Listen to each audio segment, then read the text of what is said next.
today it's Reverend Kathy's turn.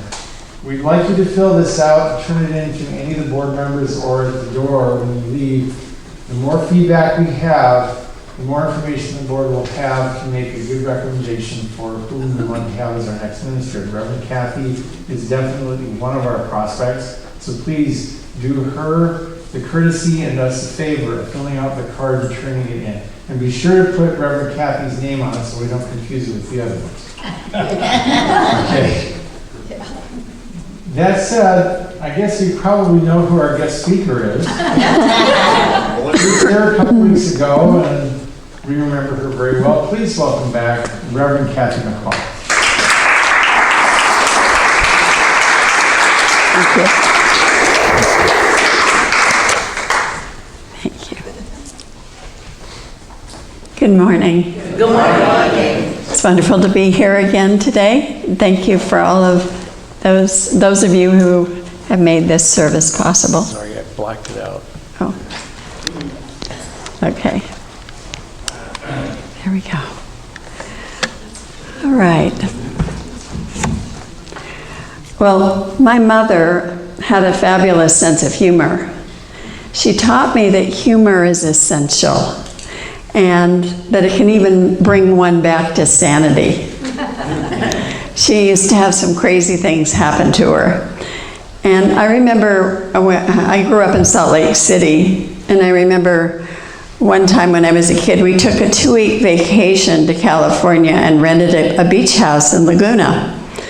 And one morning, my mother got up because she heard the garbage truck coming, and she realized she didn't put the garbage out. So she gets up, she has on old kind of ratty pajamas, this weird curler cap on her head. And she goes to get the garbage in her arms. There's 2 sacks, so she gets one in each arm, gets out the door. She's running because the guy's leaving, and the string on her pajama bottoms breaks. Now she's kind of like hobbling, running after him, and she says to the sanitation worker, "Hey, mister, am I too late for the garbage?" And he looks at her and he says, "No, lady, hop on."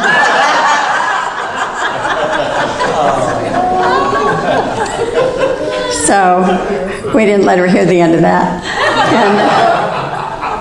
And my son, Chris, my first son, when he was a baby, we had a christening ceremony for him, and we passed him around the circle, and everybody gave him a blessing for his life.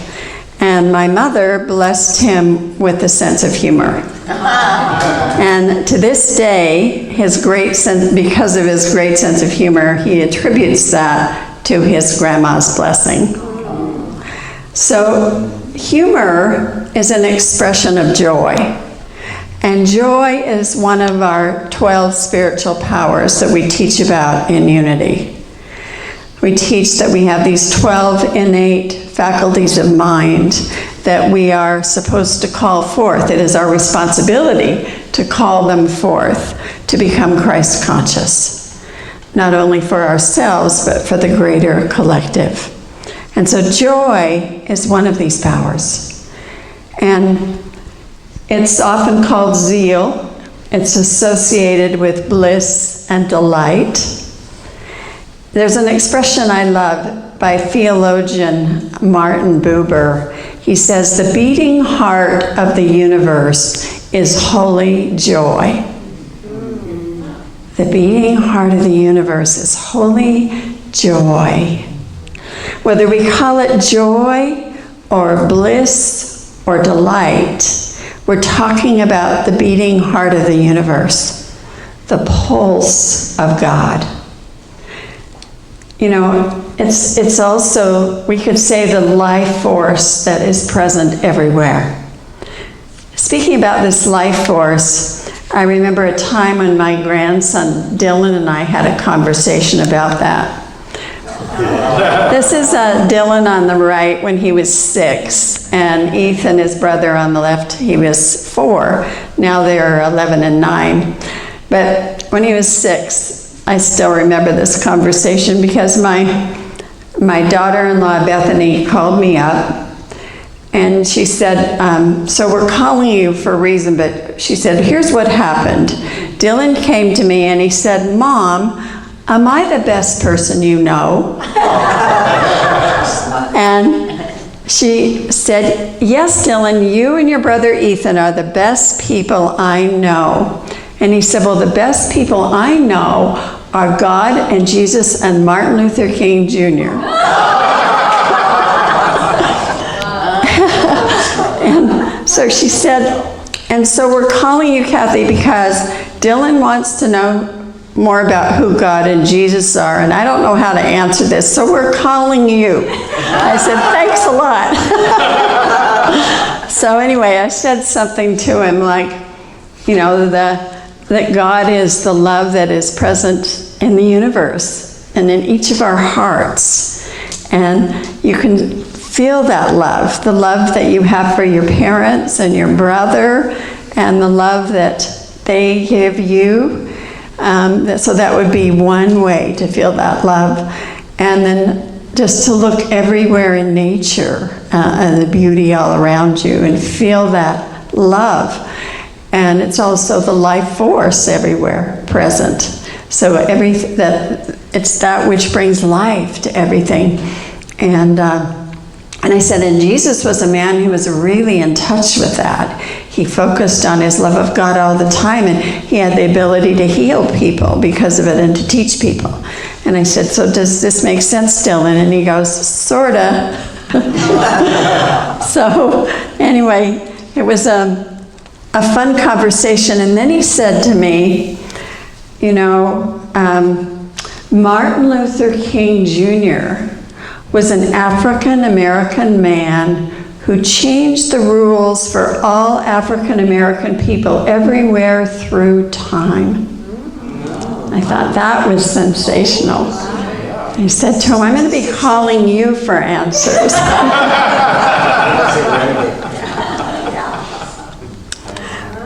Well, last time I mentioned about the 5 major religions. I don't do this every time I speak, but it's relevant because all of the world's spiritual traditions, especially the 5, tell us to live in harmony with joy and infinite delight. So the 5 major ones, Hinduism, Buddhism, Judaism, Christianity, and Islam, are universal in this teaching. Hindu philosophers have for thousands of years spoken of Satchidananda, which translates to bliss. Bliss or delight, they say, is inseparable from existence.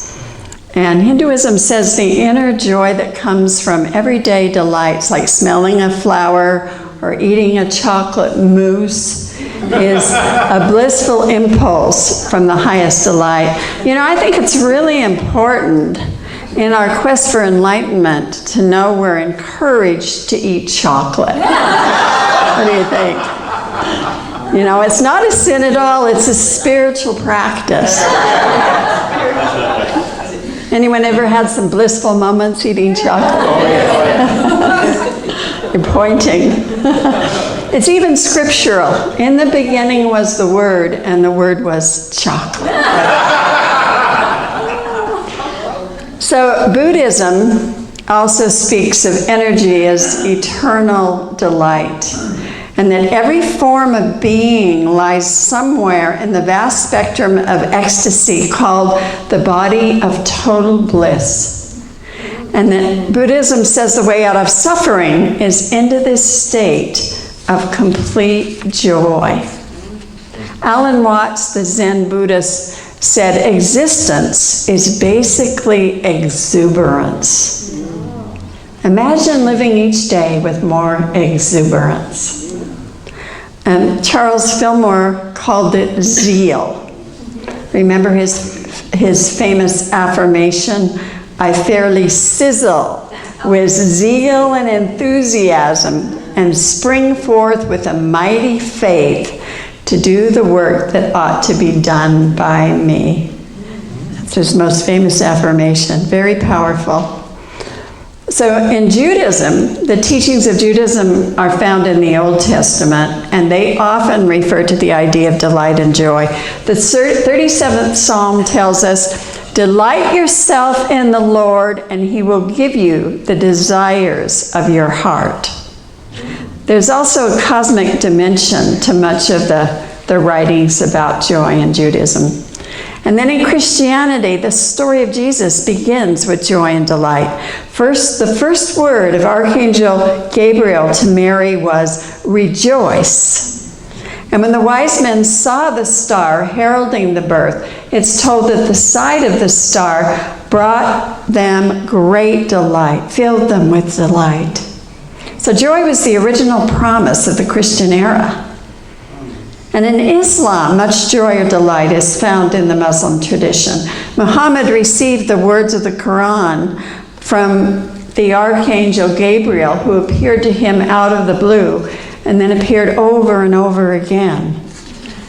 And the most well-known of the Sufi mystics within the Muslim tradition was Rumi. And he was inflamed with joy and delight when he met his teacher Shams. And from that point on, his writings became exalted.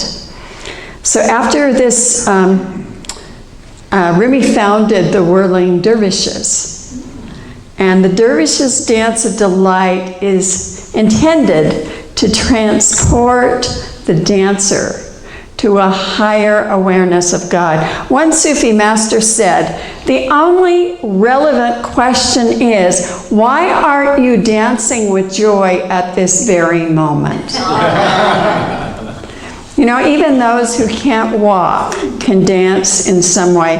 When my youngest granddaughter, Linnea, was 10 months old and still not walking well, she would watch her sister dance, and then she would just rock out in her high chair.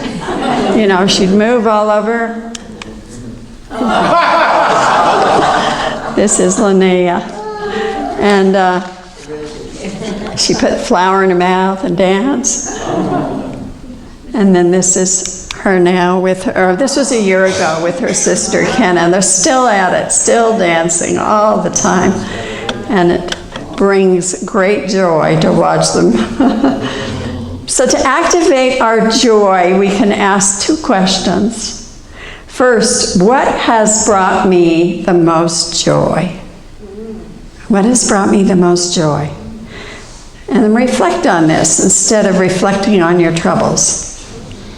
When I think about it, I think about the birth of my sons, how joyful that experience was. And I remember when my second son was born, Justin, my oldest, Chris, was just 3 months shy of 7 years. So he'd been the king of the house for quite a while. So it was quite an adjustment. And I remember he was so happy at first, and he held him and loved him. And about 2 weeks later, he came into my bedroom and he said, "Mom, I have to talk to you." And I said, "What is it?" He said, "Mom, I want to send that baby back where he came from."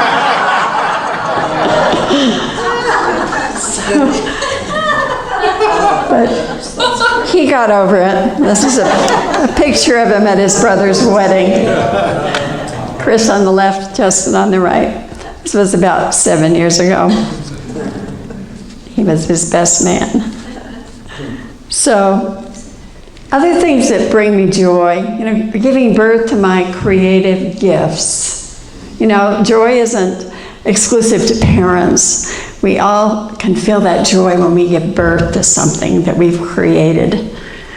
And there's so many other ways. For me, I think about my relationship with God and doing ministry. What a joy that has been in my life. Seeing people just flower and blossom, transform their lives.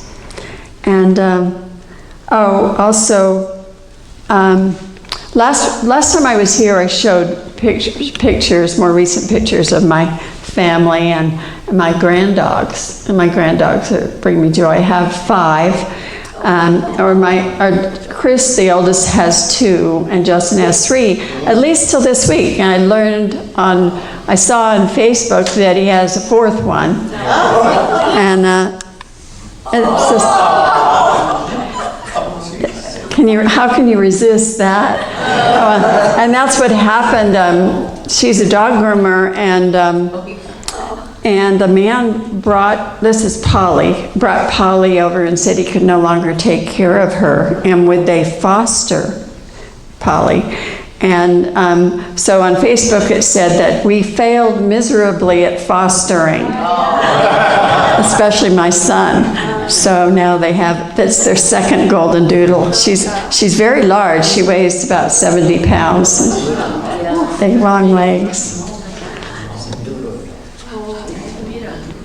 So those are aspects or different things that bring me joy. So what are some for you? What are some of the things that bring you joy? Call them out.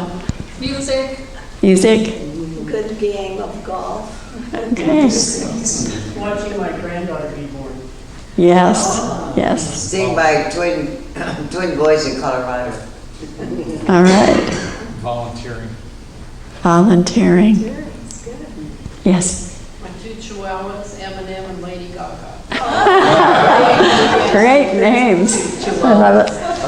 Watching the seagulls at the harbor where I go often. Yeah. Yeah. The animals there in the ocean and people. Great. Seeing our Unity Church grow. Yeah. All right. All right. Seeing the sunset go down. Oh, yeah. Yes. Yeah. Yeah, sometimes we just have to pause and feel that joy and realize that's what we're tuning into, that joy, the spirit of joy. So the second question we can ask is, am I experiencing joy and delight each day?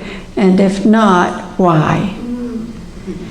Sometimes the list can be long. You know, we may be experiencing physical or emotional pain or anger or worry, anxiety, fear, depression, and so on.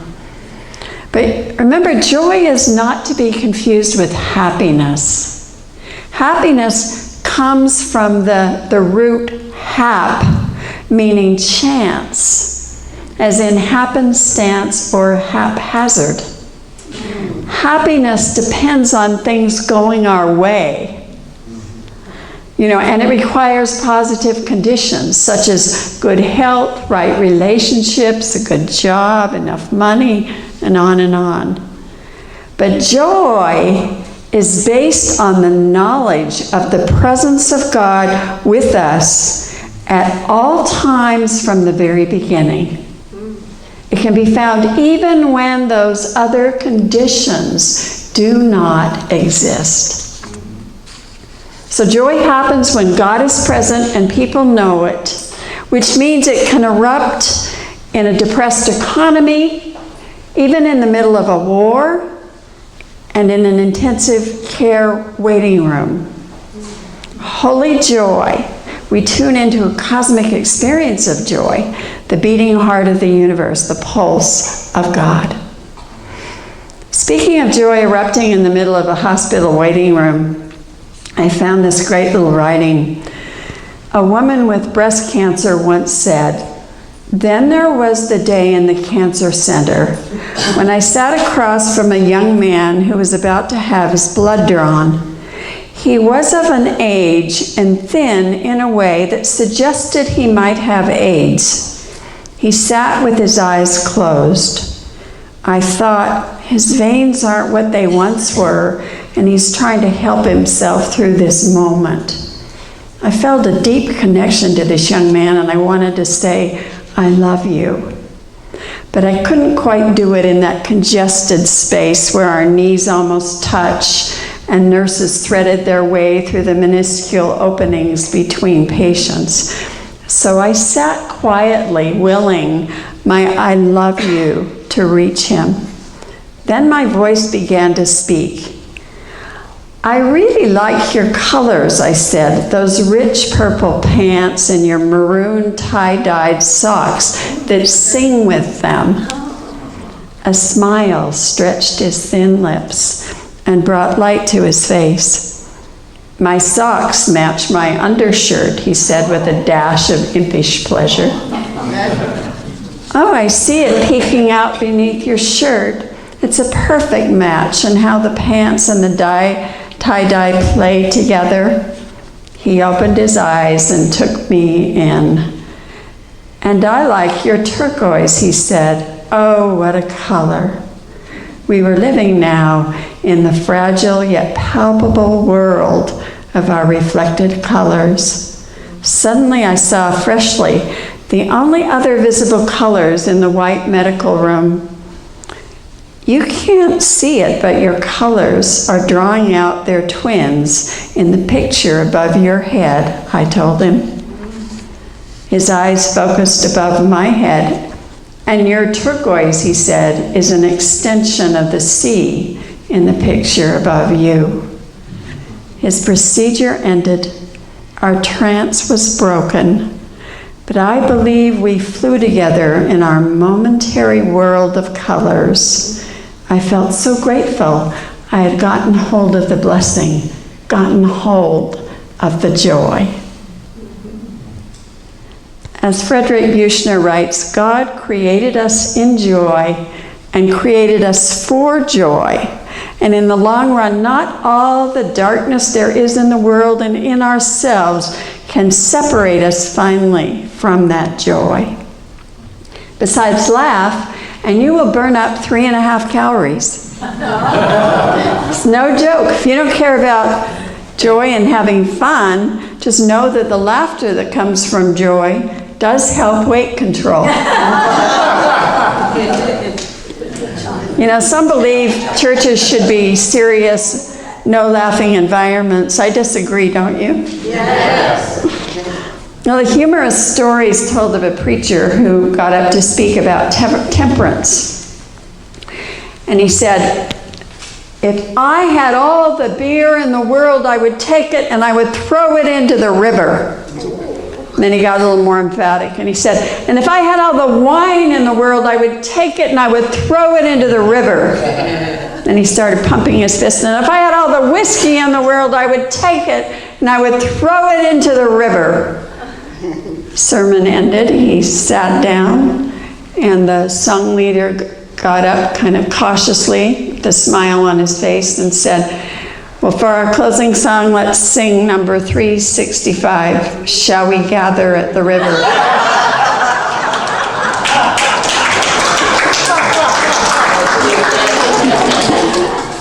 Sounds like you like that idea.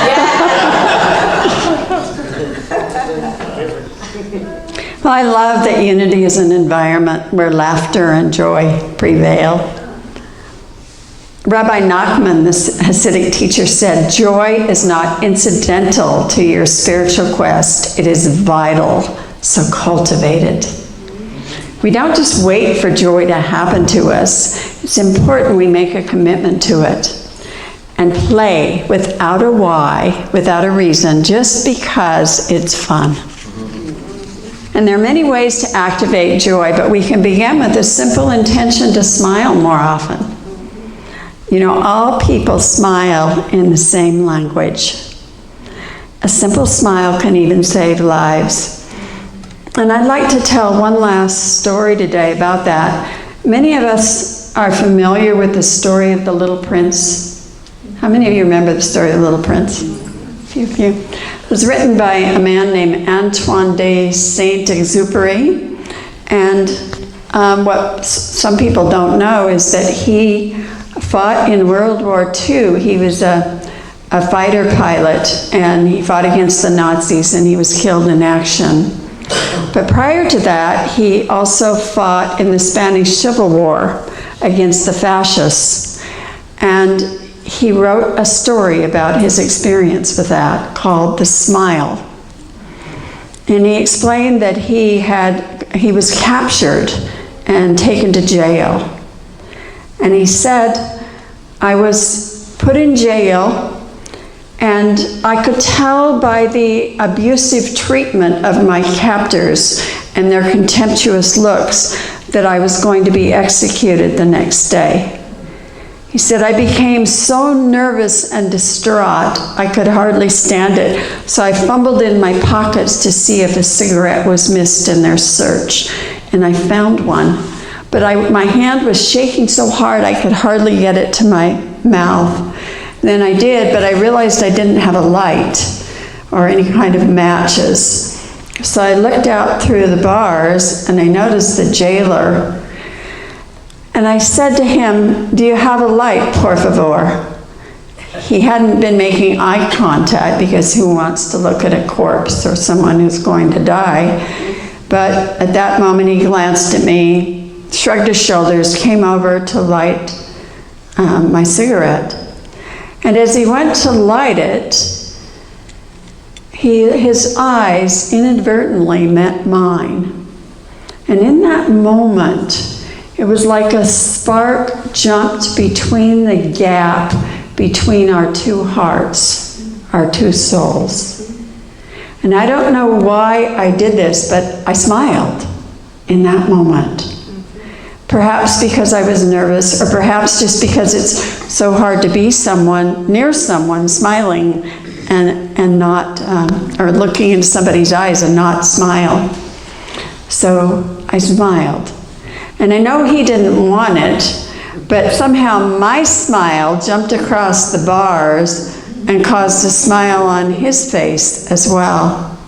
By now, he's still standing there, continuing to look right into my eyes and still smiling at me, and I'm still smiling at him.